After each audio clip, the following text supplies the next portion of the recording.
in with 16. Thunder, they rolled once again last night. OKC led the Bulls by as many as 43 before winning by 28.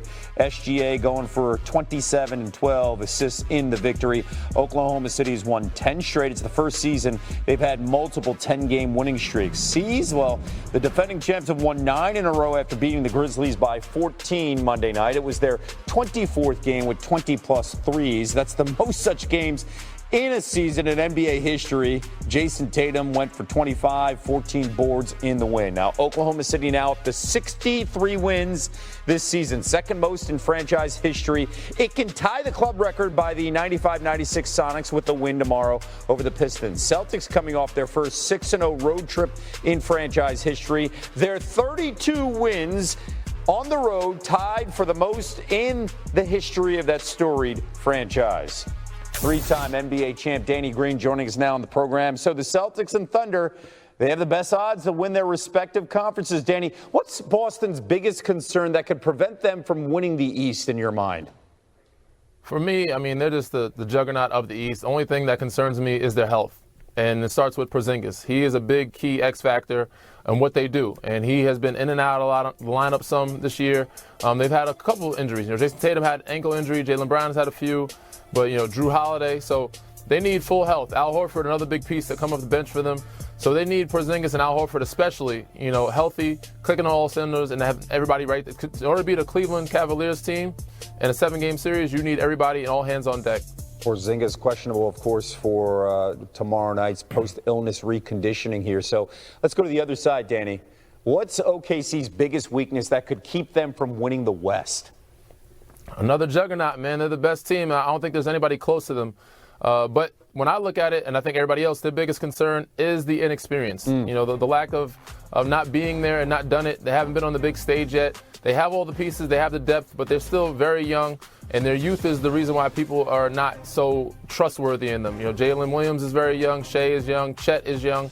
They have a lot of, great pieces. Let's talk about off the bench. Isaiah Joe, Alex Caruso. Alex Caruso's been there. They don't have many vets or many guys that have been there. So their youth is the reason why most people are not saying counting them out, but they give Boston the edge because OKC does not have that experience just yet. Yeah, especially when you're talking about a deep run, not just to get to the conference finals, but get to the NBA finals. You got to be a little battle tested. Let's stay in the West here. Seeds 5 to 8, separated by just a game. The Grizzlies, the Warriors, the Timberwolves, and the Clippers. Danny, which one of those 4 teams are you most confident in to make a run in the postseason? It's tight, man. All those teams have been playing great, with the exception of the Grizzlies. Since Taylor Jenkins has been fired, they've been down some, but Clippers have been playing well. But the team for me is the Golden State Warriors. Ever since the acquisition of Jimmy Butler, they've been 18-5, third best record in the league since that time, outside of Cleveland Cavaliers. They've just been, finding ways to win with and without him. And they've look like a totally different team since they've got acquired Jimmy. They do have a pretty tough strength of schedule these last 5 games. But these games will dictate to see where they land, where they stand as a contender. But this is a team that I could see making a surprising run in the playoffs. The Warriors clinging to that all-important 6th seed, just a half game clear of the play-in. Milwaukee 2021 NBA Finals rematch between the Suns and the Bucks, with head coach Mike Budenholzer returning to face his old team. And this is a pivotal point in the season for Phoenix. The Suns, take a look at this. They're a game out of the play-in conversation, right behind the Kings for that final spot out west. Sacramento has the tiebreaker over Phoenix, though they do play again in the final game of the regular season just 12 days from now on Sunday, April 13th. But the Suns, they just have to hope that they can hang around until then. Look at their next 5 games. What's in front of them? By the way, 6th toughest remaining schedule. On the road against the Bucks, on the road against the Celtics, on the road against the Knicks, and then they close out against the Warriors and the Thunder. That is tough sledding for a team on the outside trying to get into the dance. Senior NBA insider Shams Charania joining us now with much more. Shams, whether or not they make the play-in tournament, there's a lot of uncertainty this summer for the Suns. What are they facing right now?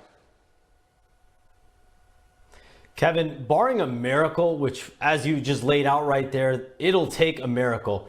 There will be some real changes likely coming in Phoenix. They're going to have a full evaluation after the season ends on this roster and this organization that Matt Ishbia, their owner, has clearly put all his resources. He's been aggressive, trying to bring a championship to Phoenix and really not barring any expenses, he has gone all out. And from a roster perspective, that's going to start with Kevin Durant. He's going to be the biggest name, arguably, probably on that market coming up in the offseason. He's had 12 straight seasons of 25 points per game and 50% shooting, the most consecutive seasons of those stats in NBA history. He's going to have a great market, and I'm told both sides will work together on a potential trade when it comes to the offseason. So that is something to very much keep in mind. And look at the difference. You see that graphic. Durant is out dealing with an injury, and the Suns just 2-11 when he is not on the floor. Phoenix, a 5.5-point underdog in Milwaukee tonight. Elsewhere in hoops now here, Shams.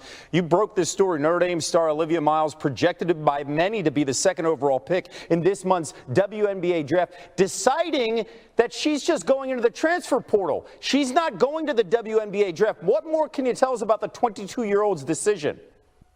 Kevin, so when I heard this, I was kind of floored, because if this happened in the NBA where a top 2 projected pick decides to not only stay in school, but transfer out instead of entering the NBA draft, or instead of staying with their home school, that would be massive news. And that's what this is. This is a seismic decision for Olivia Miles, top 2 projected pick, plus transferring out of a school that she led to the Sweet 16. I would expect her decision on her next program to come in the coming weeks. She's going to find the best fit for her from a basketball perspective.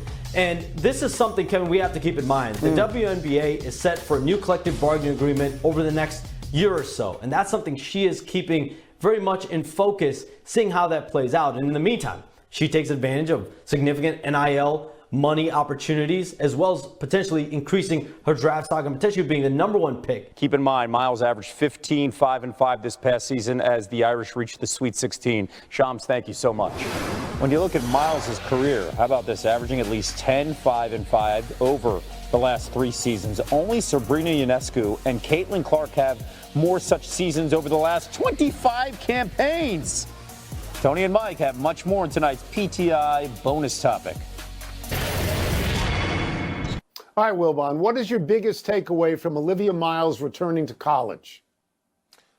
Tony, it's just part of this wow that is going on with college sports.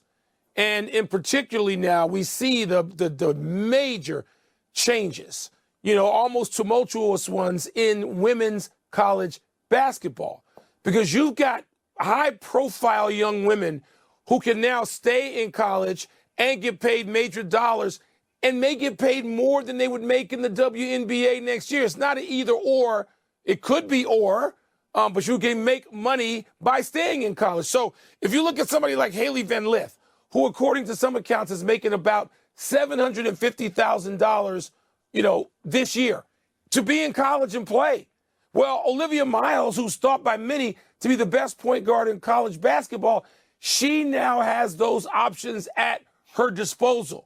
And to that, I would say to all of them, great. Applause that they have those options. But wow, it's shaking up college sports in a way I don't think anybody anticipated even 5 years ago. Let's get some numbers out here, because the numbers are going to make the case that you're making. Cameron Brink was the number 2 overall pick in the WNBA last year and has a contract for $76,000. Olivia Miles would be projected to be the number 2 pick behind Paige Beckers. And so you're looking at $76,000. That's nothing compared to what she can get from schools under the NIL thing. I'm a little surprised she's going to leave Notre Dame, because I would have thought Notre Dame could come up with a package for her, but maybe there's a school out there that's going to say, we can give you $500,000 to $1 million. Then you're crazy not to take it. It's a little different with Cooper Flagg.